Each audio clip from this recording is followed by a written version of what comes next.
کوئی انسان کیسے جان سکتا ہے کہ اس کی موت قریب آ چکی ہے؟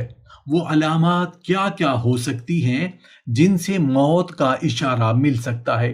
اگر یہ علامات ظاہر ہو جائیں تو سمجھ لیجئے گا کہ موت آنے ہی والی ہے۔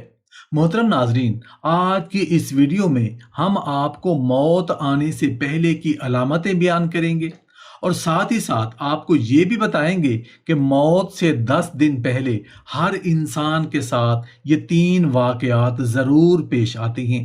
وہ 3 واقعات کون کون سے ہیں؟ ویڈیو معلوماتی ہے، اس لیے اس ویڈیو کو آخر تک ضرور دیکھیے گا کیونکہ فائدہ آپ ہی کو ہوگا۔ ایک بہت مشہور حکایت ہے کہ رات کا سناٹا تھا، ایک شخص گہری نیند میں سویا ہوا تھا۔ اچانک اس نے خواب میں ایک ایسا منظر دیکھا جس نے اس کے وجود کو ہلا کر رکھ دیا۔ اس نے دیکھا کہ ایک نہایت رعبدار اور ہیبت ناک شخصیت اس کے سامنے کھڑی ہے۔ دل کی دھڑکن تیز ہو گئی، جسم کانپنے لگا، زبان لڑکھڑا گئی۔ اس نے خوف زدہ ہو کر پوچھا، آپ کون ہیں؟ جواب آیا، میں عزرائیل ہوں، اللہ تعالیٰ کا وہ فرشتہ جسے روحیں قبض کرنے کی ذمہ داری دی گئی ہے۔ یہ سننا تھا کہ اس شخص کے چہرے کا رنگ اڑ گیا۔ اس نے لرزتی ہوئی آواز میں عرض کیا، اے عزرائیل علیہ السلام، لوگ آپ کا نام سن کر ہی کانپ اٹھتے ہیں، لیکن میں ایک بات کا جواب جاننا چاہتا ہوں۔ آپ انسانوں کے پاس اچانک کیوں آ جاتے ہیں؟ اگر پہلے کوئی نوٹس، کوئی وارننگ، کوئی پیغام بھیج دیا جائے تو شاید لوگ اپنے گناہوں سے توبہ کر لیں، اپنی زندگی سنوار لیں اور آخرت کی تیاری کر لیں۔ حضرت عزرائیل علیہ السلام نے گہری نگاہ سے اس کی طرف دیکھا اور فرمایا، اے انسان، تم لوگ عجیب ہو، تم سمجھتے ہو کہ موت اچانک آ جاتی ہے، حالانکہ میں بار بار تمہیں خبردار کرتا ہوں۔ تمہارے گھر میں، تمہارے جسم میں اور تمہاری زندگی میں میرے پیغامات مسلسل آتے رہتے ہیں، لیکن تم انہیں نظر انداز کر دیتے ہو۔ پھر حضرت عزرائیل علیہ السلام نے فرمایا، میرا پہلا نوٹس اس وقت آتا ہے جب تمہارے سیاہ بالوں کے درمیان پہلا سفید بال نمودار ہوتا ہے۔ وہ صرف ایک بال نہیں ہوتا، وہ دراصل موت کا خاموش پیغام ہوتا ہے۔ وہ اعلان ہوتا ہے کہ جوانی کا سورج ڈھلنا شروع ہو گیا ہے، طاقت کا غرور ختم ہونے والا ہے، زندگی کی گھڑیاں اپنی رفتار سے آخری منزل کی طرف بڑھ رہی ہیں۔ لیکن افسوس، انسان آئینے کے سامنے کھڑے ہو کر سفید بالوں کو رنگ تو کر لیتا ہے مگر اس پیغام کو نہیں پڑھتا جو اس سفید بال میں چھپا ہوتا ہے۔ وہ بال چیخ چیخ کر کہہ رہا ہوتا ہے، تیار ہو جاؤ، وقت پہلے جیسا نہیں رہا، مگر انسان دنیا کی مستیوں میں کھویا ہوتا ہے۔ پھر ایک دن وہی سفید بال گواہی دیتا ہے کہ موت نے آنے سے پہلے اپنا پہلا نوٹس بھیج دیا تھا، لیکن بندہ غفلت کی نیند سے بیدار نہ ہوا۔ پہلی علامت بیان کرنے کے بعد خواب میں وہ شخص کچھ لمحوں تک خاموش رہا۔ اس کے چہرے پر خوف صاف نظر آ رہا تھا، دل میں عجیب سی بے چینی پیدا ہو چکی تھی۔ اس نے لرزتی ہوئی آواز میں عرض کیا، اے حضرت عزرائیل علیہ السلام، اگر سفید بال آپ کا پہلا نوٹس ہے تو پھر دوسرا نوٹس کون سا ہے؟ حضرت عزرائیل علیہ السلام کی نگاہیں گہری ہو گئیں۔ انہوں نے فرمایا، اے انسان، میرا دوسرا نوٹس تمہاری عمر ہے۔ جب تم 50، 60 یا 70 سال کی دہلیز پر پہنچ جاتے ہو تو در حقیقت تم زندگی کے اس مقام پر کھڑے ہوتے ہو جہاں سے قبر کی منزل پہلے سے کہیں زیادہ قریب ہو چکی ہوتی ہے۔ لیکن افسوس، انسان اس حقیقت کو سمجھنے کی بجائے خود کو دھوکے دیتا رہتا ہے۔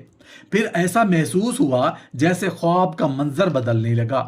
اس شخص نے دیکھا کہ ایک بہت لمبی سڑک ہے جس پر لوگ دوڑ رہے ہیں، کچھ لوگ ابتدا میں ہیں، کچھ درمیان میں اور کچھ آخری حصے میں۔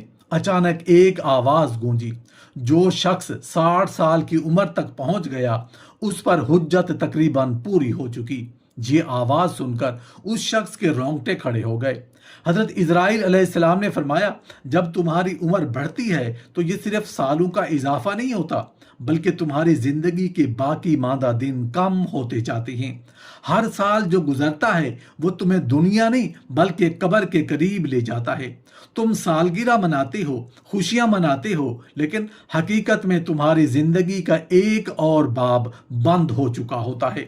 پھر انہوں نے فرمایا، کتنے لوگ تھے جو تمہارے ساتھ جوان ہوئے تھے، آج وہ قبر میں سو رہے ہیں۔ کتنے تمہارے دوست، رشتہ دار اور ہم عمر لوگ اس دنیا سے جا چکے ہیں۔ ان کی قبریں دراصل تمہیں پکار پکار کر کہہ رہی ہے کہ تمہاری باری بھی آنے والی ہے، لیکن انسان یہ سب دیکھ کر بھی غفلت میں رہتا ہے۔ اس شخص کا جسم کانپنے لگا۔ حضرت اسرائیل علیہ السلام نے فرمایا، یاد رکھو، جب عمر 60 سال کے قریب پہنچ جائے تو یہ میرا دوسرا نوٹس ہوتا ہے۔ یہ وہ مرحلہ ہے جب انسان کو دنیا کے منصوبوں سے زیادہ آخرت کی تیاری میں مصروف ہو جانا چاہیے، کیونکہ موت دور کھڑی انتظار نہیں کر رہی ہوتی، بلکہ خاموشی سے قدم بہ قدم تمہاری طرف بڑھ رہی ہوتی ہے۔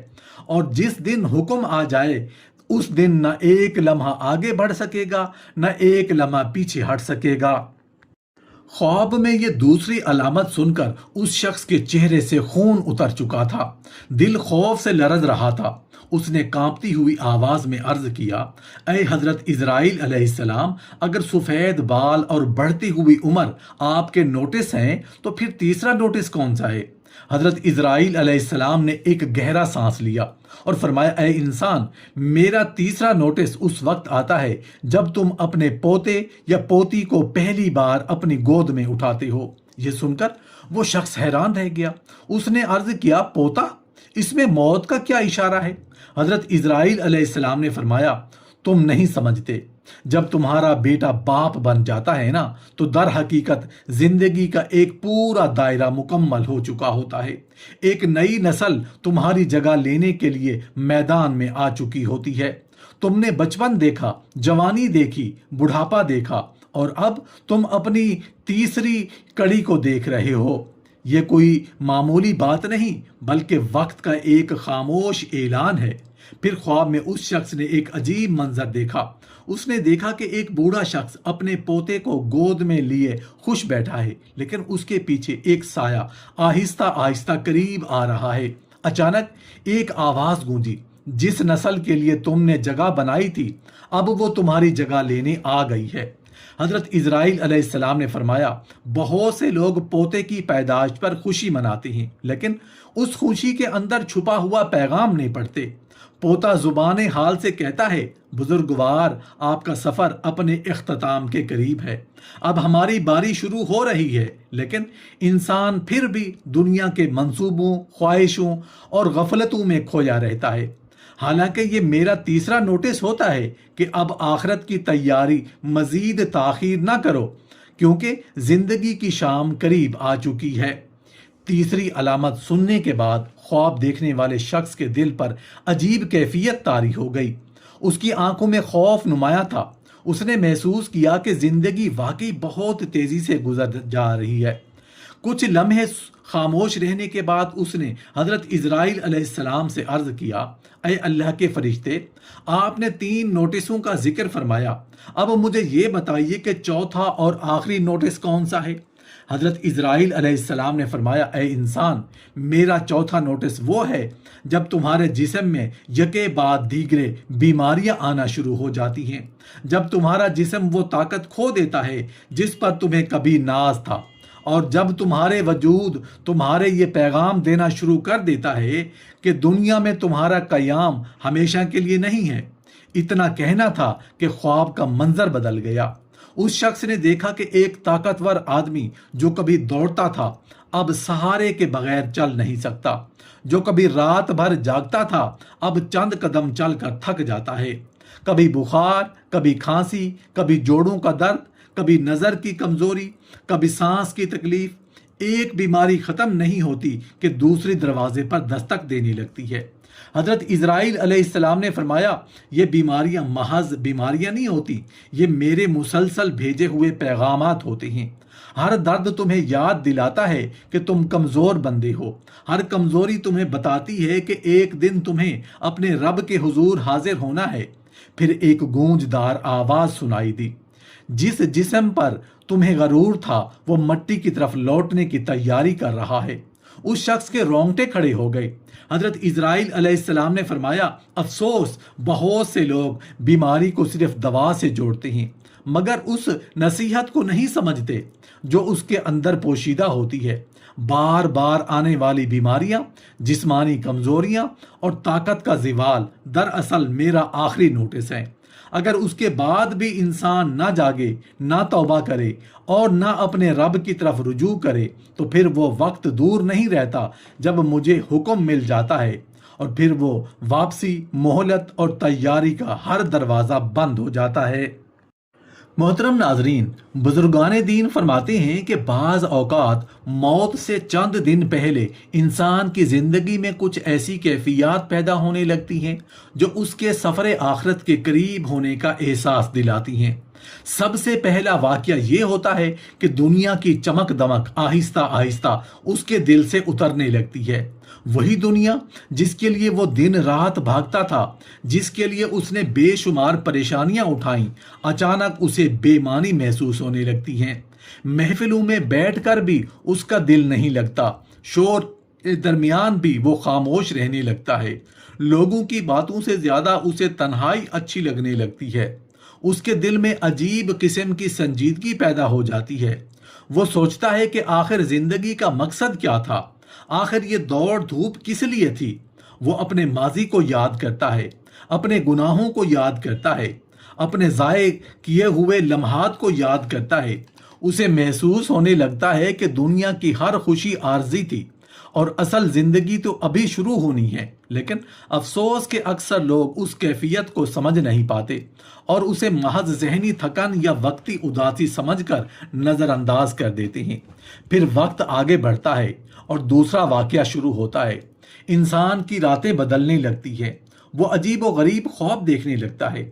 کبھی وہ اپنے مرحوم والد کو دیکھتا ہے، کبھی اپنی ماں کو، کبھی کسی ایسے عزیز کو جو برسوں پہلے دنیا سے جا چکا ہوتا ہے۔ بعض اوقات وہ خود کو کسی اجنبی راستے پر چلتے ہوئے دیکھتا ہے۔ کبھی وہ ایسی جگہوں کو دیکھتا ہے جہاں وہ پہلے کبھی نہیں گیا تھا۔ کبھی وہ محسوس کرتا ہے کہ کوئی اسے پکار رہا ہے، کوئی اسے بلانے کی کوشش کر رہا ہے۔ وہ نیند سے بیدار ہوتا ہے تو اس کا دل تیزی سے دھڑک رہا ہوتا ہے۔ وہ ان خوابوں کو بلانے کی کوشش کرتا ہے لیکن وہ خواب بار بار اس کے ذہن میں واپس آ جاتے ہیں۔ رات کی خاموشی میں اسے محسوس ہوتا ہے جیسے کوئی پوشیدہ پیغام اس تک پہنچ رہا ہے۔ وہ اپنے گھر والوں کو سب کچھ بتانا چاہتا ہے لیکن پھر خاموش ہو جاتا ہے۔ اسے خود سمجھ نہیں آتا کہ آخر اس کے ساتھ کیا ہو رہا ہے۔ بعض اوقات ان خوابوں میں ایک عجیب سکون بھی ہوتا ہے اور ایک عجیب خوف بھی۔ سکون اس لیے کہ جیسے کوئی بچھڑا ہوا عزیز قریب آ گیا ہو، اور خوف اس لیے کہ دل کے کسی کونے میں یہ احساس پیدا ہونے لگتا ہے کہ شاید زندگی کا سفر اب اپنے اختتام کی طرف بڑھ رہا ہے۔ انسان دن کے وقت معمولات میں مصروف رہنے کی کوشش کرتا ہے لیکن رات کے اندھیرے میں وہی خواب، وہی چہرے اور وہی اشارے دوبارہ اس کے سامنے آ جاتے ہیں۔ وہ سوچتا ہے کہ شاید یہ محض خواب ہیں لیکن اس کا دل بار بار کہتا ہے کہ ان خوابوں کے پیچھے کوئی راز چھپا ہوا ہے۔ پھر آخری مرحلہ آتا ہے، ایک ایسا مرحلہ جسے دیکھ کر قریبی لوگ بھی حیران ہو جاتے ہیں۔ انسان کے چہرے پر ایک عجیب سی سنجیدگی اور ایک خاص قسم کا اطمینان ظاہر ہونے لگتا ہے۔ وہ اپنے معاملات سمیٹنا شروع کر دیتا ہے۔ جن لوگوں کے ساتھ اس نے زیادتی کی ہوتی ہے ان سے معافی مانگنے کی خواہش پیدا ہونے لگتی ہے۔ جن رشتوں میں دوریاں آ چکی تھیں انہیں جوڑنے کی کوشش کرتا ہے۔ وہ اپنی اولاد کو قریب بٹھاتا ہے، انہیں نصیحتیں کرتا ہے، انہیں نیکی، نماز اور اللہ کی اطاعت کی تلقین کرتا ہے۔